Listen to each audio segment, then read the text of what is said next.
वालेकुम गाइस, क्या हाल है? ठीक ठाक है। Welcome to my channel. आज हम तो आपके साथ फिर एक ड्रेस शेयर करेंगे जो कि हमने ईद के लिए बनाया है। सफ़ेद वालों का सूट है, बहुत ही ज़बरदस्त और ब्राइट कलर है हमारे पास। ये हमने बनाया है, ये देखिए गोल गला है, छोटा सा कट रख के हमने जो बार्डर का साथ उसको थोड़ा हल्का सा टच दिया है। शर्ट आपको हम खोल के दिखाते हैं। नीचे हमने लेस लगाई है शोले वाली कंट्रास्ट में, और जो चाक्स हैं उससे हमने कट वर्क बनाएंगे। ये देखो, ये वाला चाक, कट वर्क हमने चाक से लगाया। और बाजू हमने बेल बॉटम बनाए हैं, ट्राउजर जो बॉर्डर है, बॉर्डर के साथ हमने लेस लगाई है।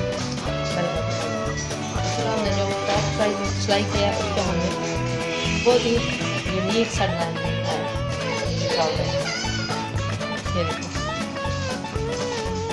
कट वर्क ऊपर वाली साइड से करके आपने पहले एक दफ़ा शायद देखे होंगे किसी भी चैनल पर। उसके अंदर हमने छोटे वाली जो जिग-जैग लैस होती है या समोसी गोटी वाली लैस होती है वो हमने लगाई है। उसके ऊपर डबल साइन अटैच किया। जबरदस्त और प्यारा सा हमने ईद कलेक्शन जो हम आपके साथ शेयर करें।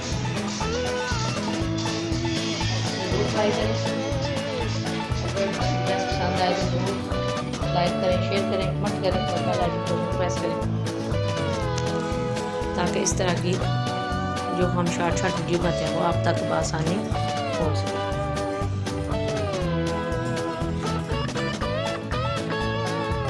शुक्रिया, अल्लाह हाफ़िज़।